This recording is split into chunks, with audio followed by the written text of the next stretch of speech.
이에요. 3번은 제시문 바와 제시문 사에 나타난 삶에 대한 태도를 비교하시오라고 했는데요. 이 비교를 굉장히 집요하게 그죠?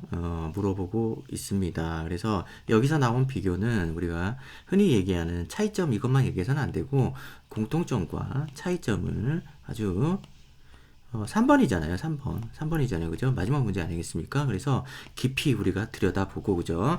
공통점, 그리고 차이점도 한 개가 아니라, 그죠? 예, 이런, 하나의 세트 문항의 일부가 아니라 하나의 완성된 문항, 그죠? 온전한 문제이기 때문에 차이점 한 개 가지고는 안 될 가능성이 높겠죠. 이런 것들은 여러분들이 경험상으로 이해해 볼 수 있을 겁니다. 그래서 문제를 읽어봐도 여러 가지 차이점이 저절로 드러나기도 하겠지만은, 처음에 내용을 보지 않다 하더라도, 그죠? 못 본 채로도 우리가 비교 대상이 되는 기준점들이 한 개 이상, 그죠? 무조건 두 개 정도는 나와야 되겠다라는 생각을 해볼 수 있습니다. 그렇지 않으면 우리가 이제 이화여대 1번, 2번 다 쉬웠는데 1번은 좀 그렇다 하더라도 2번 너무 쉬웠는데 3번에서 제대로, 그죠?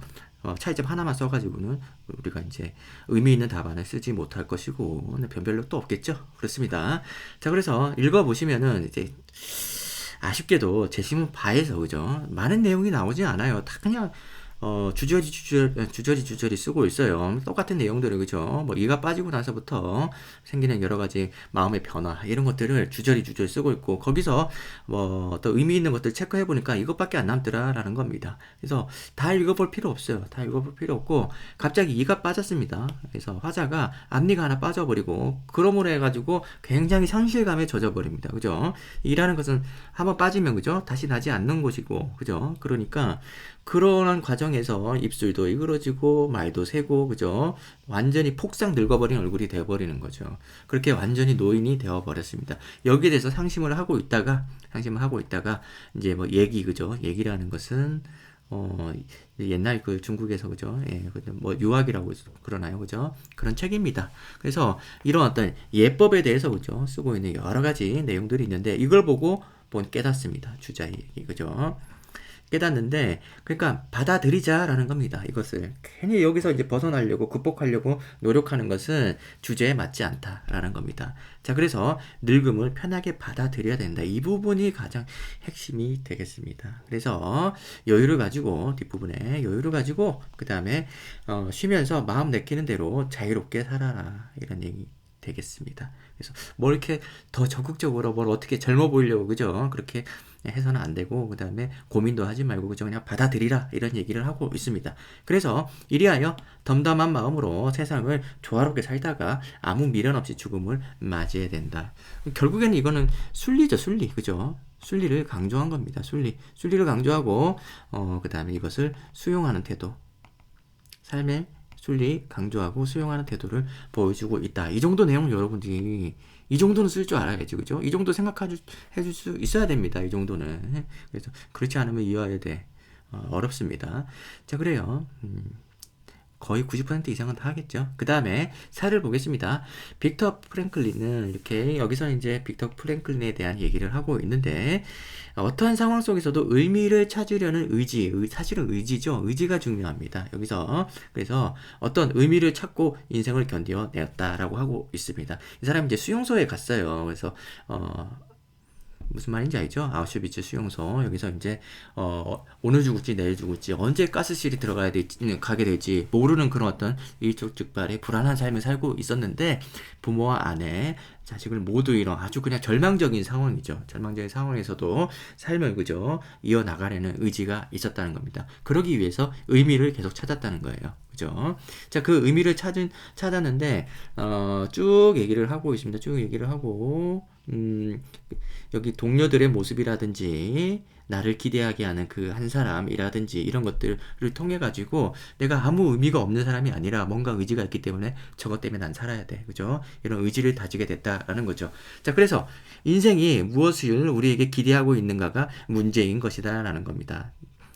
같이 읽어볼까요? 앞에 문맥이 어떤 문맥인지. 인생에서 우리는 무엇을 더 기대할 수 있는가가 문제가 아니고, 그죠? 남은 희망이 무엇인가가 아니고 내가 희망을 찾아야 된다는 거죠. 기대, 희망 아니겠습니까? 그죠? 우리가 인생이 무엇을 우리에게서 기대하고 있는가? 우리가 희망을 스스로 찾아야 된다는 겁니다. 우리가 인생한테 바라지 말고 우리가 그죠? 인생에 우리가 무엇을 원하는지를 우리가 스스로 한번 찾아보자라는 거예요. 그래서 인생의 의미는 책임과 지켜야 되는 삶이다. 내가 살아가야 되는 책임이 무엇인가를 찾아야 된다는 거죠. 그 다음 문단에서 또 봅시다. 이건 다 읽어볼게요. 프랭클린은 또한 인간의 마지막 가질 수 있는 자유에 주목한다. 자유. 아무리 상황이 어렵다 하더라도 이 자유만큼은 누구도 빼앗아갈 수 없고 건드릴 수 없다. 상황이 나아지지 않는다 하더라도 그 상황에 대한 태도를 결정할 수 있는 자유. 이 자유죠. 그냥 자유롭게 움직일 수 있는 그런 자유가 아니고 태도를 결정한 내 스스로 이 상황에서 어떤 태도를 가지냐. 그것은 나만의 자유라는 거죠. 그래야지 우리가 이걸 지킬 수 있어야지 품위를 지킬 수 있는 삶이 된다라는 얘기를 하고 있습니다. 비교를 하라고 했는데 아주 그냥 뭐라고 그럴까? 집요하게 비교를 하고 있어요. 결국에는 공통점과 차이점을 살펴본다 그러면 결국에는 절망적인 상황이라고 볼 수 있겠죠. 답안에서는 한계 상황이라고 쓰고 있는데 한계 상황이란 말은 여러분들이 쉽게 접할 수 없는 단어고 아주 적절한 단어이긴 합니다만은 이거 여러분들이 뭐 기억을 해주셔서 좋겠습니다. 자신이 버티기 힘든 상황, 그죠? 절망적인 상황 이런 것들 전부 다 포함시켜서 한계 상황인 거죠. 힘든 상황인 거죠. 그래서 이렇게 고상한 표현이 있다라는 것을 여러분들이 체크를 해주시고 그래서 절망적인 이런 상황들이 있죠. 이가 빠지는 거 굉장히 절망적이죠, 그죠? 그런 상황이고 이 사람은 이제 수용소에 그죠? 수용소가 어디 있냐 단어가 수용소 그죠? 여기에 갇히게 되는 잡혀 들어가는 이 절망적인 상황이 뭐 공통점이라고 볼 수 있겠습니다. 그런데 그럼에도 불구하고 이 둘은 그죠? 바와 그리고 사는 삶에서 어떤 희망을 찾고 있습니다, 그죠? 그래서 긍정적으로 바라보고 있습니다. 근데 긍정 그죠?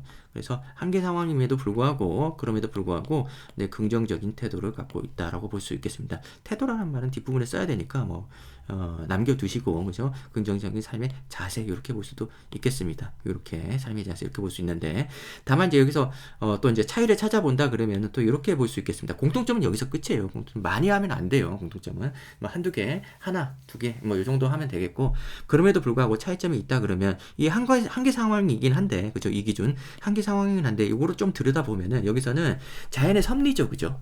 순리, 섭리 아니겠습니까? 자연스럽게 그런 어떤 섭리가 되는 거고 여기서는 뭡니까? 여기서는 운명의 어떤 우연한 역경이죠, 그죠?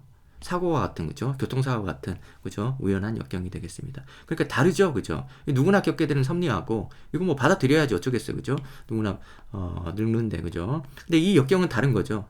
재심은 사이 역경은 또 다른 거죠, 그죠? 이것을 한계 상황의 종류가 서로 섭리냐, 자연스러운 거냐, 그게 아니라 어떤 뭐랄까 억압된 환경 속에서 그죠? 이렇게 역경이 나한테만 닥친 거냐라는 차이점이 있기도 하고, 그다음에 삶의 자세도 우리가 이제 긍정적인 자세이긴 한데 이 안에서 좀 더 다르다는 거죠. 그래서 긍정적인 자세는 여기는 수용적인 자세라고 볼 수 있겠습니다. 그죠? 섭리이기 때문에 수용할 수밖에 없다는 논리적인 흐름도 보이죠, 그죠? 수용할 수밖에 없는데 이 역경이기 때문에 이거를 어떻게 합니까? 극복하려는 저항하려는 그런 의지를 보이고 있습니다. 그죠?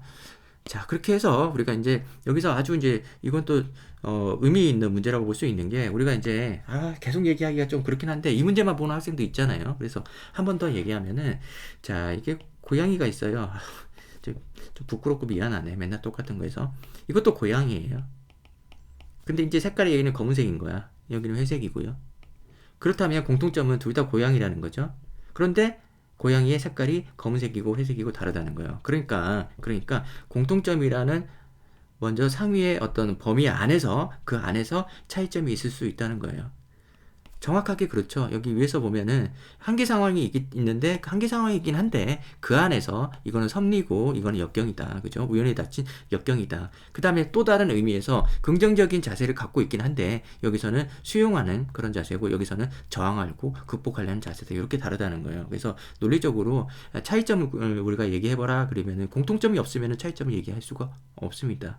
예를 들면은 어떤 A라는 학생과 그 다음에 A가 갖고 있는 책가방이 있는데 이걸 어떻게 비교해요? 비교가 안 되죠. 이걸 묶어볼 수 있는 공통점이 없잖아요. 비교가 안 됩니다. 전혀 비교가 안 됩니다. 근데 누군가 이렇게 비교해서 A라는 학생은 머리 색깔이 노란색이고요. 책가방은 빨간색입니다. 이렇게 비교를 했어요.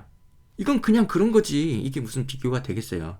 그죠? 그냥 그런 거지. 그러면 애초에 묶을 때 뭐 색깔로 비교를 해봐라는 어떤 기준이 주어지겠죠. 공통적인 기준이 주어지겠죠. 색깔로. 그죠? 이게 공통점이 되겠습니다. 색깔을 가지고 있다는 게 공통점인데, 색깔로 비교해봐라. 그러면 이제 이렇게 비교해 볼 수 있겠죠. 그래서 논제에서 보통 이게 가이드를 주는데, 이 가이드의 대부분의 경우는 공통점이에요. 공통점.